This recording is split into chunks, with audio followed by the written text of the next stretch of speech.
वाहेगुरु जी का खालसा श्री वाहेगुरु जी की फतेह।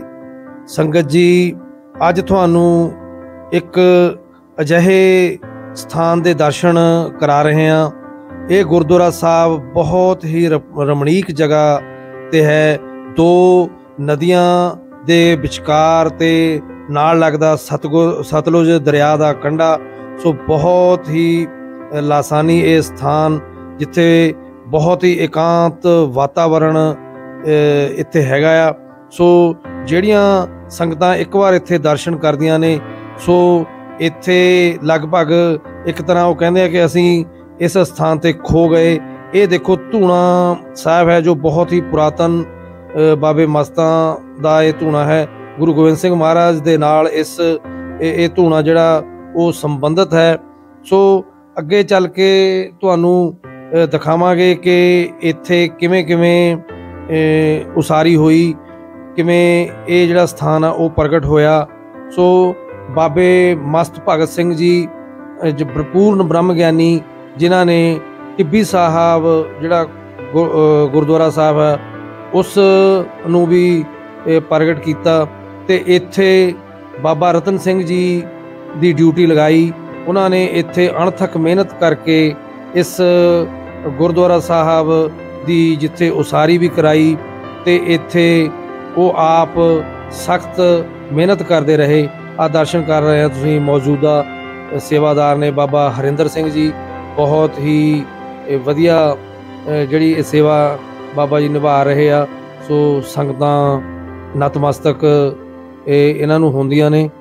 ਸੋ ਮਹਾਂਪੁਰਸ਼ਾਂ ਦੀ ਜੇ ਗੱਲ ਕਰੀਏ ਤਾਂ ਉਹ ਬੇਅੰਤ ਕਰਨੀਆਂ ਦੇ ਮਾਲਕ ਹੁੰਦੇ ਹਨ, ਪਰ ਕਦੇ ਕਿਸੇ ਦੇ ਸਾਹਮਣੇ ਉਹ ਜ਼ਾਹਰ ਨਹੀਂ ਹੁੰਦੇ। ਆ ਤੁਸੀਂ ਦੇਖ ਰਹੇ ਹੋ ਕਿ ਲੰਗਰ ਹਾਲ ਹੈ, ਸਵੇਰ ਦਾ ਵੇਲਾ ਹੈ, ਸੰਗਤ ਕੁਛ ਘੱਟ ਪਰ ਬਹੁਤ ਹੀ ਸਾਫ਼ ਸੁਥਰੀ ਇਹ ਜਗ੍ਹਾ। ਲੰਗਰਾਂ ਦੇ ਵਿੱਚ ਲੱਸੀ ਦੁੱਧ ਹਰ ਵੇਲੇ ਇੱਥੇ ਚੱਲਦਾ ਹੈ। 24 ਘੰਟੇ ਇਹ ਲੰਗਰ ਜਿਹੜਾ ਆ ਉਹ ਇਸ ਸਥਾਨ ਤੇ ਇਹ ਚੱਲਦਾ ਹੈ। ਬੜੀ ਤਰਤੀਬ ਦੇ ਨਾਲ ਦੇਖੋ ਬਰਤਨਾਂ ਦੀ ਸਫਾਈ ਵਾਸਤੇ ਕਿੰਨਾ ਸਾਫ਼ ਸੁਥਰਾ ਜਿਹੜਾ ਪ੍ਰੋਜੈਕਟ ਆ ਉਹ ਲਗਾਇਆ ਹੋਇਆ ਹੈ। ਬੜਾ ਤਰਤੀਬਬੱਧ, ਇੱਕ ਪਾਸਿਓਂ ਜੂਠੇ ਬਰਤਨ ਸਾਫ਼ ਹੋ ਕੇ ਤੇ ਸਰਫ ਦੇ ਨਾਲ ਧੋ ਕੇ ਤੇ ਅੱਗੇ ਇਹ ਸਟੈਪ ਬਾਈ ਸਟੈਪ ਬਹੁਤ ਹੀ ਵਧੀਆ ਢੰਗ ਦੇ ਨਾਲ ਦੇਖੋ। ਬਹੁਤ ਸਮਾਂ ਜਿਵੇਂ ਕਿ ਮੈਂ ਦੱਸਿਆ ਕਿ ਇਹ ਸਵੇਰ ਦਾ ਹੈ, ਹਜੇ ਸੰਗਤ ਨੇ ਇੱਥੇ ਹੁਮ ਹੁਮਾ ਕੇ ਪੁੱਜਣਾ। ਸੋ ਬਾਬੇ ਮਸਤ ਤੇ ਬਾਬਾ ਰਤਨ ਸਿੰਘ ਜੀ ਦੇ ਇਹ ਸਰੂਪ ਹਨ। ਸੋ ਕਿਸੇ ਵੇਲੇ ਜਿਹੜੇ ਬਾਬੇ ਮਸਤ ਉਹਨਾਂ ਨੇ ਇਸ ਤਰ੍ਹਾਂ ਦਾ ਸਰੂਪ ਬਣਾ ਲਿਆ ਸੀ, ਕਿਉਂਕਿ ਸੰਗਤਾਂ ਜਿਹੜੀਆਂ ਉਹ ਫਿਰ ਸਾਧੂ ਸੰਤ ਜਦੋਂ ਉਜਾਗਰ ਹੋ ਜਾਣ ਤਾਂ ਫਿਰ ਖਹਿੜਾ ਨਹੀਂ ਛੱਡਦੀਆਂ। ਆ ਤੁਸੀਂ ਦੇਖ ਸਕਦੇ ਆ ਕਿ ਬੂੰਦੀ ਦਾ ਪ੍ਰਸ਼ਾਦ ਦੇਸੀ ਘਿਓ ਦੇ ਵਿੱਚ ਇੱਥੇ ਬੂੰਦੀ ਬਣਦੀ ਆ। ਸੋ ਇਸੇ ਦਾ ਜਿਹੜਾ ਪ੍ਰਸ਼ਾਦ ਆ ਉਹ ਸਾਰੀ ਸੰਗਤ ਦੇ ਵਿੱਚ ਪੁੱਜਦਾ ਹੈ। ਬਰਸ਼ੀ ਦੇ ਸਮੇਂ ਹਜ਼ਾਰਾਂ ਲੱਖਾਂ ਦੀ ਤਾਦਾਦ ਦੇ ਵਿੱਚ ਸੰਗਤਾਂ ਇੱਥੇ ਪੁੱਜਦੀਆਂ ਹਨ। ਆਹ ਦੇਖੋ ਲੰਗਰਾਂ ਦਾ ਅੰਦਰ ਦਾ ਦ੍ਰਿਸ਼ ਆ ਕਿ ਕਿਵੇਂ ਆ ਚੁੱਲ੍ਹੇ ਆ ਜਿਹੜੇ ਕਿ ਗੈਸ ਦੇ ਨਾਲ ਚੱਲਦੇ ਆ। ਸੋ ਵੱਡੇ ਵੱਡੇ ਦੇਗੇ ਜਿਹੜੇ ਆ ਉਹ ਇੱਥੇ ਸਬਜ਼ੀਆਂ ਭਾਜੀਆਂ ਤੇ ਦੇ ਨਾਲ ਇੱਥੇ ਹਰਦਮ ਬਣਦੇ ਆ। ਆਹ ਦੇਖੋ ਇੱਕ ਅਲੱਗ ਕਮਰਾ ਹੈ ਜਿਸ ਦੇ ਵਿੱਚ ਲੱਸੀ ਜਿਹੜੀ ਆ ਉਹ ਤਿਆਰ ਹੁੰਦੀ ਆ, ਤੇ ਮੱਖਣ ਜਿਹੜਾ ਹੈ ਉਹ ਇਹਦੇ ਵਿੱਚੋਂ ਬਲੋ ਕੇ ਕੱਢਿਆ ਜਾਂਦਾ, ਤੇ ਉਸ ਮੱਖਣ ਤੋਂ ਜਿਹੜਾ ਘਿਓ ਬਣਦਾ ਹੈ ਉਸ ਦੇ ਨਾਲ ਹੀ ਗੁਰੂ ਘਰ ਦੇ ਵਿੱਚ ਜਿਹੜੀਆਂ ਜੋਤਾਂ ਨੇ ਉਹ ਜਗਾਈਆਂ ਜਾਂਦੀਆਂ।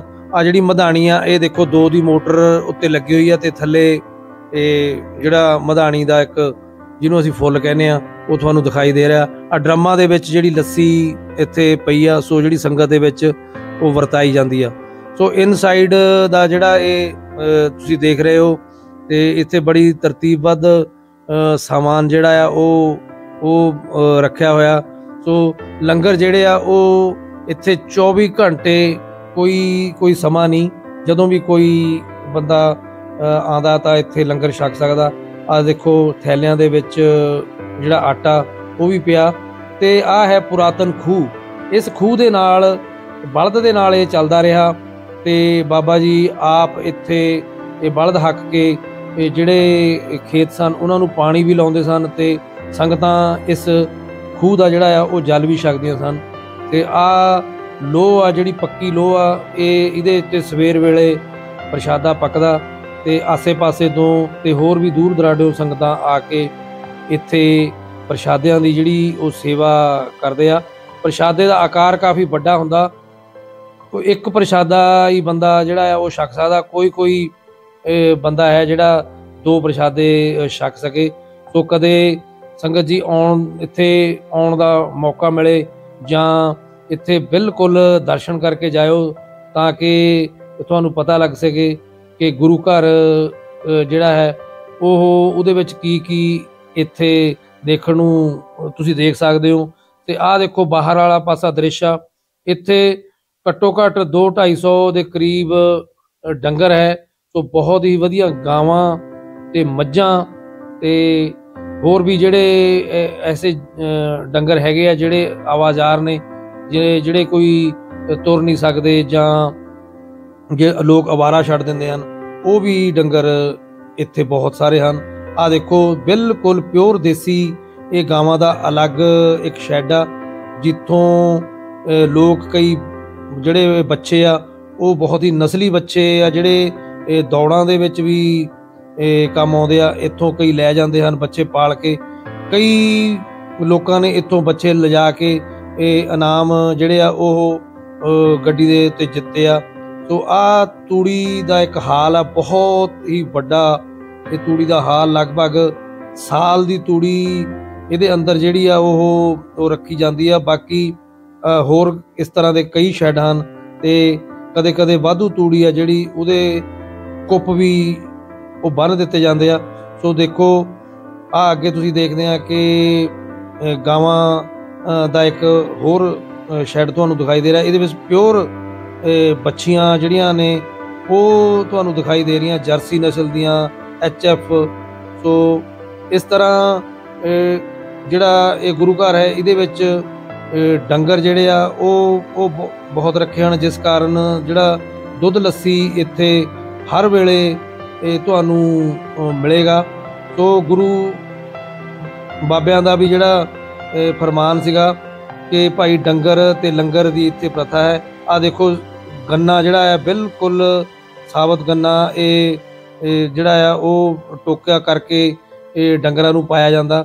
ਤਾਂ ਤੁਸੀਂ ਦੇਖਿਆ ਹੀ ਹੈ ਕਿ ਡੰਗਰਾਂ ਦੀ ਜਿਹੜੀ ਸਿਹਤ ਆ ਉਹ ਬਹੁਤ ਵਧੀਆ ਨਜ਼ਰ ਆਉਂਦੀ ਆ। ਆ ਗੁਰਦੁਆਰਾ ਸਾਹਿਬ ਦੇ ਬਾਹਰਲੇ ਪਾਸੇ ਕੁਝ ਜ਼ਮੀਨ ਜਿਹੜੀ ਗੁਰਦੁਆਰਾ ਸਾਹਿਬ ਦੀ ਹੈਗੀ ਆ, ਉਹਦੇ ਵਿੱਚ ਵੀ ਵੱਧ ਤੋਂ ਵੱਧ ਪੱਠੇ ਹੀ ਬੀਜੇ ਜਾਂਦੇ ਆ ਤਾਂ ਕਿ ਉਹ ਡੰਗਰਾਂ ਦੇ ਕੰਮ ਆ ਸਕਣ। ਸੋ ਤੁਸੀਂ ਦੇਖਦੇ ਆ ਕਿ ਕਿਸ ਤਰ੍ਹਾਂ ਇਹ ਸਫਾਈ ਜਿਹੜੀ ਆ ਉਹ ਤੁਹਾਨੂੰ ਚਾਰੇ ਪਾਸੇ ਇਹ ਨਜ਼ਰ ਆਉਂਦੀ ਆ। ਅੱਗੇ ਚੱਲ ਕੇ ਤੁਹਾਨੂੰ ਦਿਖਾਵਾਂਗੇ ਕਿ ਇਹ ਗੰਨਾ ਜਿਹੜਾ ਆ ਉਦੋਂ ਗੁਰਦੁਆਰਾ ਸਾਹਿਬ ਦੇ ਸੇਵਾਦਾਰ ਜਿਹੜੇ ਆ ਉਹ ਗੁੜ ਵੀ ਤਿਆਰ ਕਰ ਲੈਂਦੇ ਆ। ਆਹ ਦੇਖੋ ਇਹ ਇੱਕ ਚੁੱਭਾ ਆ ਜਿਹਦੇ ਉੱਤੇ ਕੜਾਹਾ ਰੱਖ ਕੇ ਇਹ ਰਸ ਜਿਹੜਾ ਆ ਉਹ ਉਬਾਲਿਆ ਜਾਂਦਾ ਤੇ ਤਰਤੀਬ ਬਾਈ ਤਰਤੀਬ ਜਿਹੜਾ ਉਹ ਗੁੜ ਆ ਉਹ ਜਾਂ ਸ਼ੱਕਰ ਉਹ ਬਣਦੀ ਆ। ਆਹ ਦੇਖੋ ਅੱਗੇ ਇਸ ਤਰ੍ਹਾਂ ਇਹਦੇ ਵਿੱਚੋਂ ਜਿਹੜੀ ਧੂਆਂ ਆ ਉਹ ਇਸ ਲੂੰਬੇ ਵਿੱਚੋਂ ਨਿਕਲਦਾ। ਸੋ ਇਹ ਜਿਹੜਾ ਧੂਆਂ ਨਿਕਲਦੀ ਇੱਕ ਚਿਮਨੀ ਵੀ ਇਹਨੂੰ ਕਹਿ ਸਕਦੇ ਆ, ਪਰ ਜਿਹੜੇ ਪੁਰਾਤਨ ਬਜ਼ੁਰਗ ਸਨ ਉਹ ਇਸ ਨੂੰ ਲੂੰਬਾ ਕਹਿੰਦੇ ਸਨ। ਅੱਜ ਧੰਨ ਧੰਨ ਸੰਤ ਬਾਬਾ ਰਤਨ ਸਿੰਘ ਜੀਆਂ ਦੀ ਵਰਸ਼ੀ ਜਿਹੜੀ ਆ ਉਹ ਮਨਾਈ ਜਾ ਰਹੀ ਆ। ਸੋ ਵਰਸ਼ੀ ਦੇ ਤਾਂ ਹਰ ਸਾਲ ਮਨਾਈ ਜਾਂਦੀ ਆ ਤੇ ਇੱਥੇ ਰਾਗੀ ਢਾਡੀ ਤੇ ਕਥਾਕਾਰ ਵੀ ਪਹੁੰਚਦੇ ਆ। ਕੁਝ ਗੱਲਾਂ ਇੱਦਾਂ ਦੀਆਂ ਜਿਹੜੀਆਂ ਕਿ ਬਹੁਤ ਹੀ ਰੌਚਕ ਆ, ਉਹ ਸੰਗਤਾਂ ਤੱਕ ਨਹੀਂ ਪਹੁੰਚਦੀਆਂ। ਅੱਜ ਅਸੀਂ ਤੁਹਾਨੂੰ ਦਿਖਾ ਰਹੇ ਹਾਂ ਕਿ ਇਹ ਖੇਤ ਆ ਜਿੱਥੇ ਸਿਰਫ ਤੇ ਸਿਰਫ ਪੱਠੇ ਇਹ ਬੀਜੇ ਜਾਂਦੇ ਆ ਜਿਹੜੇ ਕਿ ਡੰਗਰਾਂ ਦੇ ਕੰਮ ਆਉਂਦੇ ਆ। ਸੋ ਜਿੰਨੀ ਵੀ ਗੁਰੂ ਘਰ ਦੀ ਇਹ ਜ਼ਮੀਨ ਆ ਇਹਦੇ ਵਿੱਚ ਸਿਰਫ ਜਵੀ ਬਰਸੀਨ ਤੇ ਹਰ ਫਸਲ ਹਰ ਮੌਸਮ ਦੇ ਅਨੁਸਾਰ ਜਿਵੇਂ ਬਾਜਰਾ ਗੰਨਾ, ਸੋ ਇਹ ਸਿਰਫ ਬੀਜਿਆ ਜਾਂਦਾ ਸਿਰਫ ਡੰਗਰਾਂ ਲਈ। ਸੋ ਬਾਬਾ ਜੀ ਦਾ ਕਹਿਣਾ ਸੀ ਮਹਾਂਪੁਰਸ਼ਾਂ ਦਾ ਕਿ ਭਾਈ ਇੱਥੇ ਸਿਰਫ ਦੋ ਹੀ ਗੱਲਾਂ ਨੇ, ਜਾਂ ਡੰਗਰ ਜਾਂ ਲੰਗਰ। ਕੰਮ ਉਹਦਾ ਹੋਵੇਗਾ ਜਿਹੜਾ ਇੱਥੇ ਦਸੌਣ ਦੇਵੇਗਾ। ਸੋ ਜਿਨ੍ਹਾਂ ਨੇ ਇੱਥੇ ਦਸੌਂਦ ਦਿੱਤਾ ਜਾਂ ਜਿਹੜੇ ਇੱਥੇ ਦਸੌਂਦ ਬਾਕਾਇਦਾ ਦੇ ਰਹੇ ਆ, ਉਹਨਾਂ ਦਾ ਕੋਈ ਵੀ ਕਾਰਜ ਜਿਹੜਾ ਆ ਉਹ ਕਦੇ ਰੁਕਿਆ ਨਹੀਂ। ਸੋ ਇਸ ਘਟਨਾ ਦੇ ਮੁਤਲਕ ਆਪਾਂ ਕੁਛ ਗੱਲਾਂ ਵੀ ਕਰਾਂਗੇ, ਕੁਛ ਉਹਨਾਂ ਦੇ ਨਾਲ ਮੈਨੂੰ ਬਹੁਤ ਸਮਾਂ ਜਿਹੜਾ ਮਿਲਿਆ ਉਹਨਾਂ ਦੇ ਨਾਲ ਰਹਿਣ ਦਾ। ਸੋ ਕੁਛ ਇੱਦਾਂ ਦੀਆਂ ਗੱਲਾਂ ਜਿਹੜੀਆਂ ਸੰਗਤਾਂ ਨਹੀਂ ਜਾਣਦੀਆਂ ਉਹ ਵੀ ਅੱਜ ਤੁਹਾਡੇ ਰੂਬਰੂ ਕਰਾਂਗੇ। ਆਹ ਦੇਖੋ, ਇਸ ਏਰੀਏ ਦੇ ਵਿੱਚ ਆਪ ਬਾਬਾ ਜੀ ਕਮਰ ਕੱਸਾ ਬੰਨ੍ਹ ਕੇ ਤੇ ਇੱਕ 6 ਫੁੱਟ ਦੀ ਡਾਂਗ ਹੱਥ ਦੇ ਵਿੱਚ ਫੜ ਕੇ ਘੁੰਮਦੇ ਰਹਿੰਦੇ ਸਨ। ਕਦੇ ਨਹੀਂ ਸੀ ਕਹਿੰਦੇ ਕਿ ਭਾਈ ਆਹ ਕੰਮ ਐਂ ਕਰੋ ਜਾਂ ਇੱਦਾਂ। ਸੰਗਤਾਂ ਆਪਣੇ ਆਪ ਹੀ ਜਿਹੜਾ ਕਾਰਜ ਆ ਉਹ ਜਿੱਧਰ ਚਲੇ ਜਾਣਾ ਤੇ ਉੱਧਰ ਸੰਗਤਾਂ ਆਪਣੇ ਆਪ ਇਹ ਕੰਮ ਕਰੀ ਜਾਂਦੀਆਂ ਸਨ, ਚਾਹੇ ਖੇਤਾਂ ਵਾਲੇ ਪਾਸੇ ਹੋਵੇ, ਚਾਹੇ ਡੰਗਰਾਂ ਵਾਲੇ ਪਾਸੇ ਹੋਵੇ, ਚਾਹੇ ਲੰਗਰਾਂ ਵਾਲੇ ਪਾਸੇ ਹੋਵੇ।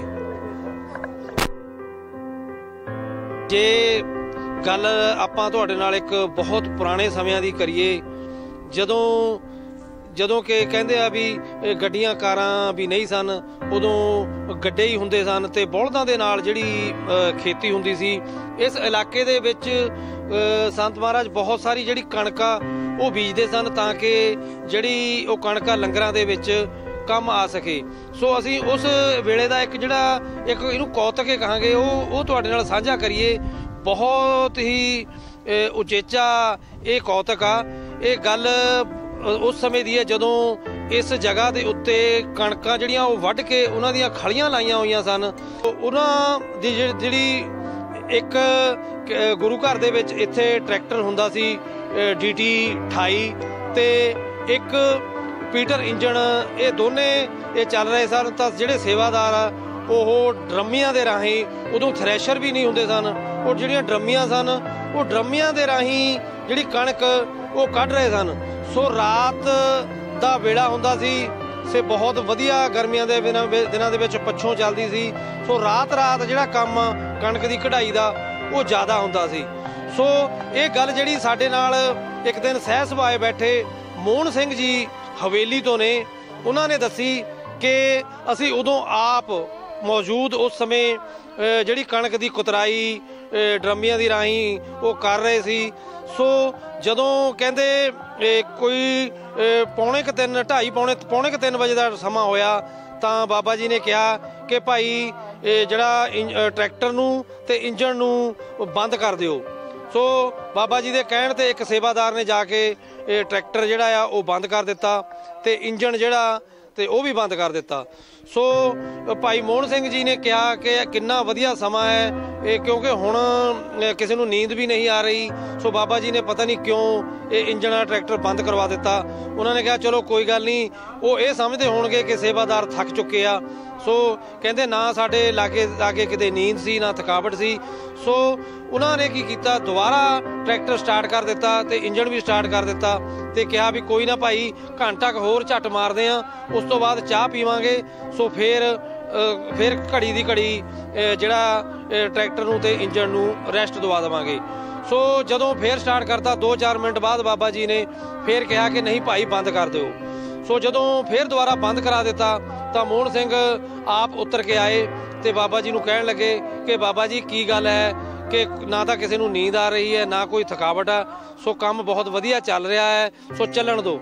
ਸੋ ਬਾਬਾ ਜੀ ਨੇ ਕਿਹਾ ਨਹੀਂ ਭਾਈ ਕੋਈ ਨਹੀਂ, ਚਾਹ ਪੀ ਲਓ, ਚਾਹ ਦਾ ਸਮਾਂ ਹੈ। ਸੋ ਮੋਹਨ ਸਿੰਘ ਨੂੰ ਕਿਹਾ ਕਿ ਭਾਈ ਚਾਹ ਜਿਹੜੀ ਆ ਉਹ ਤੁਸੀਂ ਬਣਾਓ ਜਾ ਕੇ। ਸੋ ਚਲੋ ਬਾਬਾ ਜੀ ਦੀ ਆਗਿਆ ਮੰਨ ਕੇ ਮੋਹਨ ਸਿੰਘ ਜੀ ਨੇ ਇਹ ਚਾਹ ਦਾ ਪਤੀਲਾ ਬਣਾਇਆ ਤੇ ਬਣਾ ਕੇ ਉੱਥੇ ਮੰਜੇ ਡਾਏ ਹੋ ਸਨ, ਸਾਰੇ ਸੇਵਾਦਾਰ ਬੈਠ ਗਏ। ਸੋ ਬਾਬਾ ਜੀ ਨੇ ਕਿਹਾ ਕਿ ਭਾਈ ਚਾਹ ਦਾ ਪਤੀਲਾ ਜਿਹੜਾ ਆ ਉਹ ਇੱਥੇ ਰੱਖ ਦਿਓ। ਪਤੀਲਾ ਜਿਹੜਾ ਆ ਉਹ ਕਾਫੀ ਵੱਡਾ ਸੀ, ਜਿਹਦੇ ਵਿੱਚ ਘੱਟੋ ਘੱਟ 25-30 ਬੰਦਿਆਂ ਦੀ ਜਿਹੜੀ ਚਾਹ ਉਹ ਬਣ ਸਕਦੀ ਸੀ। ਤਾਂ ਜਦੋਂ ਪਤੀਲਾ ਰੱਖ ਦਿੱਤਾ ਗਿਆ, ਬਾਬਾ ਜੀ ਨੇ ਕਿਹਾ ਕਿ ਭਾਈ ਇਹਦੇ ਉੱਤੋਂ ਢੱਕਣ ਚੱਕ ਦਿਓ। ਜਦੋਂ ਉਹਦੇ ਚਾਹ ਦੇ ਉੱਤੋਂ ਢੱਕਣ ਚੁੱਕਿਆ ਤਾਂ ਆਕਾਸ਼ ਦੇ ਵਿੱਚੋਂ ਇੱਕ ਸਿੱਧੀ ਲਾਈਟ, ਜਿਵੇਂ ਕੋਈ 1000 ਵਾਟ ਦੀ ਬੈਟਰੀ ਹੋਵੇ ਤੇ ਸਿੱਧੀ ਜਿਹੜੀ ਉਹ ਲਾਈਟ ਸੀ, ਇੱਕ ਜਿਵੇਂ ਕਹਿ ਲਓ ਕਿ ਥੰਮਲੇ ਦੇ ਰੂਪ ਵਾਂਗੂ ਸਿੱਧੀ ਲਾਈਟ ਆਕਾਸ਼ ਤੋਂ ਉਹ ਪਤੀਲੇ ਦੇ ਵਿੱਚ ਪੈਣ ਲੱਗੀ। ਤਾਂ ਜਦੋਂ ਸੰਗਤਾਂ ਨੇ ਉੱਪਰ ਮੂੰਹ ਚੱਕ ਕੇ ਇਹ ਦੇਖਿਆ ਕਿ ਲਾਈਟ ਸੀ, ਆਕਾਸ਼ ਤੱਕ ਲਾਈਟ ਉਹਨਾਂ ਨੂੰ ਨਜ਼ਰ ਆਈ ਤੇ ਕੌਤਕ, ਉਹਨਾਂ ਨੂੰ ਕੋਈ ਕਿਸੇ ਤਰ੍ਹਾਂ ਦਾ ਉਹ ਸਮਝ ਨਾ ਲੱਗਿਆ। ਸੋ ਇਹ ਸਿਰਫ 5-7-10 ਸੈਕਿੰਡ ਉਹ ਜਿਹੜੀ ਲਾਈਟ ਜਿਹੜੀ ਉਹ ਬਰਕਰਾਰ ਰਹੀ। ਸੋ ਉਸ ਤੋਂ ਬਾਅਦ ਦੇ ਵਿੱਚ ਜਿਹੜੀ ਉਹ ਲਾਈਟ ਹਟ ਗਈ। ਸੋ ਜਿੰਨੇ ਸੇਵਾਦਾਰ ਤੇ ਉਹ ਅਚੰਭੇ ਦੇ ਵਿੱਚ ਜਾਣ ਕਰਕੇ ਉਹਨਾਂ ਨੇ ਆਸੇ-ਪਾਸੇ ਦੇਖਿਆ ਤੇ ਸੰਤਾਂ ਵੱਲ ਨੂੰ ਦੇਖਿਆ ਕਿ ਹੈਰਾਨੀ ਭਰੀ ਜਿਹੜੀ ਨਜ਼ਰਾਂ ਦੇ ਨਾਲ ਉਹਨਾਂ ਨੇ ਤੱਕਿਆ ਕਿ ਇਹ ਕੀ ਹੈ। ਸੋ ਸੰਤਾਂ ਨੇ ਇੱਕੋ ਵਾਰ ਕਿਹਾ ਕਿ ਭਾਈ ਉਧਰ ਚਮਕੌਰ ਸਾਹਿਬ ਵਾਲੇ ਪਾਸੇ ਨਜ਼ਰ ਮਾਰੋ। ਜਦੋਂ ਉਹ ਸੇਵਾਦਾਰਾਂ ਨੇ ਚਮਕੌਰ ਸਾਹਿਬ ਵਾਲੇ ਪਾਸੇ ਨਜ਼ਰ ਮਾਰੀ ਤਾਂ ਉਹੀ ਲਾਈਟ ਜਿਹੜੀ ਆ ਉਹ ਕਤਲਗੜ੍ਹ ਗੁਰਦੁਆਰਾ ਸਾਹਿਬ ਦੇ ਉੱਤੇ ਬਿਲਕੁਲ ਉਸੇ ਤਰ੍ਹਾਂ ਪੈ ਰਹੀ ਸੀ। ਤਾਂ ਉਹਨਾਂ ਸਮਿਆਂ ਦੇ ਵਿੱਚ ਕਹਿੰਦੇ ਆ ਨਾ ਕਿ ਕੋਈ ਬਹੁਤੇ ਜ਼ਿਆਦਾ ਆਸੇ-ਪਾਸੇ ਕੋਈ ਬਸੋਂ ਨਹੀਂ ਸੀ, ਕੁਛ ਨਹੀਂ। ਸੋ ਲਾਈਟ ਉਹ ਸਿੱਧੀ ਜਿਹੜੀ ਆ ਉਹ ਚਮਕੌਰ ਸਾਹਿਬ ਦੇ ਉੱਤੇ ਉਹ ਦਿਖ ਰਹੀ ਸੀ। ਤਾਂ ਭਾਈ ਮੋਹਨ ਸਿੰਘ ਜੀ ਨੇ ਹਿੰਮਤ ਕਰਕੇ ਪੁੱਛਿਆ ਕਿ ਮਹਾਰਾਜ ਇਹ ਕੀ ਕੌਤਕ ਹੈ। ਤੋ ਸੰਤਾਂ ਨੇ ਦੱਸਿਆ ਕਿ ਭਾਈ ਜਦੋਂ ਅਸੀਂ ਇਹ ਇੰਜਣ ਜਿਹੜਾ ਹੈ ਬੰਦ ਕਰਵਾਇਆ ਉਹ ਇਸ ਕਰਕੇ ਕਰਵਾਇਆ ਸੀ, ਸਾਨੂੰ ਆਪ ਸ਼ਹੀਦਾਂ ਨੇ ਸਾਨੂੰ ਇਹ ਸੁਨੇਹਾ ਦਿੱਤਾ ਕਿ ਭਾਈ ਅਸੀਂ ਤੁਹਾਡੇ ਕੋਲ ਚਾਹ ਛਕ ਕੇ ਜਾਣੀ ਆ, ਪਰ ਚਾਹ ਬਣਾਵੇ ਵੀ ਮੋਹਨ ਸਿੰਘ। ਸੋ ਅਸੀਂ ਤੁਹਾਤੋਂ ਇਹ ਚਾਹ ਬਣਾਈ। ਸੋ ਆਨੰਦਪੁਰ ਸਾਹਿਬ ਤੋਂ ਗੁਰੂ ਦੀਆਂ ਸ਼ਹੀਦ ਸਿੰਘ ਫੌਜਾਂ ਜਿਹੜੀਆਂ ਸਨ ਉਹ ਰੋਜ਼ ਇੱਥੋਂ ਚੱਲ ਕੇ ਬਾਇਆ ਅੰਮ੍ਰਿਤਸਰ ਬਾਇਆ ਚਮਕੌਰ ਸਾਹਿਬ ਹੋ ਕੇ ਨੰਦੇੜ ਸਾਹਿਬ ਤੱਕ ਜਾਂਦੀਆਂ ਸਨ। ਕਹਿੰਦੇ ਕਿ ਭਾਈ 1-1:30 ਵਜੇ ਦੇ ਸਮੇਂ ਇੱਥੋਂ ਫੌਜਾਂ ਚਾਲਾਂ ਪਾਉਂਦੀਆਂ ਸਨ ਤੇ ਤੜਕੇ ਜਦੋਂ ਮਹਾਰਾਜ ਦਾ ਪ੍ਰਕਾਸ਼ ਹਜੂਰ ਸਾਹਿਬ ਨੰਦੇੜ ਵਿਖੇ ਹੁੰਦਾ ਹੈ ਤਾਂ ਉਹ ਉਸ ਸਮੇਂ ਉੱਥੇ ਪਹੁੰਚਦੀਆਂ ਹਨ। ਸੋ ਰਾਸਤੇ ਦੇ ਵਿੱਚ ਅੱਜ ਤੁਹਾਡੀ ਸੇਵਾ ਦੇਖ ਕੇ ਤੇ ਉਹਨਾਂ ਨੇ ਕਿਹਾ ਕਿ ਅਸੀਂ ਤੁਹਾਡੇ ਕੋਲ ਜਿਹੜੀ ਚਾਹ ਆ ਉਹ ਜ਼ਰੂਰ ਛਕ ਕੇ ਜਾਵਾਂਗੇ। ਸੋ ਐਡੀ ਜਿਹੜੀ ਗੱਲ ਸੀ ਉਹ ਸੁਣ ਕੇ ਭਾਈ ਮੋਹਨ ਸਿੰਘ ਜੀ ਦੇ ਅੱਖਾਂ ਦੇ ਵਿੱਚ ਅਥਰੂ ਆ ਗਏ ਤੇ ਮਹਾਰਾਜ ਨੂੰ ਨਮਸਕਾਰ ਕੀਤੀ ਕਿ ਧੰਨੋ ਬਾਬਾ ਰਤਨ ਸਿੰਘ ਜੀ ਮਹਾਰਾਜ, ਜਿਹੜੇ ਤੁਸੀਂ ਐਡੀ ਕਰਨੀ ਦੇ ਮਾਲਕ ਹੋ ਕੇ ਵੀ ਕਦੇ ਵੀ ਇਸ ਜਗ੍ਹਾ ਤੇ ਇਹ ਨਹੀਂ ਜਤਾਇਆ ਕਿ ਸਾਡੇ ਕੋਲ ਇੰਨੀ ਕੋਈ ਤਾਕਤ ਹੈ ਜਾਂ ਅਸੀਂ ਹਰ ਇੱਕ ਕਾਰ ਜਿਹੜਾ ਉਹ ਕਰਨ ਦੇ ਸਮਰੱਥ ਹਾਂ। ਸੋ ਐਦਾਂ ਹੀ ਜੀਵਨ ਉਹਨਾਂ ਨੇ ਜਿਹੜਾ ਉਹ ਬਤੀਤ ਕਰ ਦਿੱਤਾ, ਸਾਦਾ ਜੀਵਨ। ਕਹਿੰਦੇ ਜਿਹੜੇ ਸਾਧੂ ਹੁੰਦੇ ਹਨ ਉਹ ਰਹਿੰਦੇ ਹੀ ਸਦਾ ਸਾਦਗੀ ਦੇ ਵਿੱਚ ਹਨ। ਅੱਜ ਕੱਲ੍ਹ ਦਾ ਜਿਹੜਾ ਉਹ ਸਮਾਂ ਹੈ ਉਹ ਦਿਖਾਵੇ ਦਾ ਹੈ। ਸੋ ਕਹਿੰਦੇ ਜਿੱਥੇ ਦਿਖਾਵਾ ਹੈ ਉੱਥੇ ਸਾਦਗੀ ਨਹੀਂ ਹੁੰਦੀ। ਸੋ ਇਹ ਜਿਹੜੇ ਅੱਜ ਤੁਹਾਨੂੰ ਇਹ ਬਚਨ ਸੁਣਾਏ ਹਨ ਇਹ ਸਾਨੂੰ ਭਾਈ ਮੋਹਨ ਸਿੰਘ ਹਵੇਲੀ ਜੀ ਨੇ ਦੱਸਿਆ। ਸੋ ਹੋਰ ਆਉਣ ਵਾਲੀ ਵੀਡੀਓ ਦੇ ਵਿੱਚ ਅਸੀਂ ਤੁਹਾਨੂੰ ਇੱਦਾਂ ਦੇ ਬਹੁਤ ਸਾਰੇ ਕੌਤਕ ਉਹ ਜਿਹੜੇ ਉਹ ਜ਼ਰੂਰ ਤੁਹਾਡੇ ਨਾਲ ਸਾਂਝੇ ਕਰਾਂਗੇ ਕਿ ਜਿਵੇਂ ਇੱਕ ਟਿੱਬੀ ਸਾਹਿਬ ਆ, ਇਹ ਪਹਿਲਾਂ ਇੱਥੇ ਕੋਈ ਗੁਰਦੁਆਰਾ ਸਾਹਿਬ ਨਹੀਂ ਸੀ, ਕੁਛ ਨਹੀਂ ਸੀ, ਜਸਟ ਇੱਕ ਟਿੱਬਾ ਸੀ। ਇਹਨੂੰ ਕੇਰੂ ਦਾ ਟਿੱਬਾ ਕਹਿੰਦੇ ਸਨ। ਇਹ ਅਗਲੀ ਵੀਡੀਓ ਦੇ ਵਿੱਚ ਤੁਹਾਡੇ ਨਾਲ ਅਸੀਂ ਗੱਲ ਜਿਹੜੀ ਆ ਇਹਦੀ ਜ਼ਰੂਰ ਸਾਂਝੀ ਕਰਾਂਗੇ। ਸੋ ਵਾਹਿਗੁਰੂ ਜੀ ਕਾ ਖਾਲਸਾ, ਵਾਹਿਗੁਰੂ ਜੀ ਕੀ ਫਤਿਹ।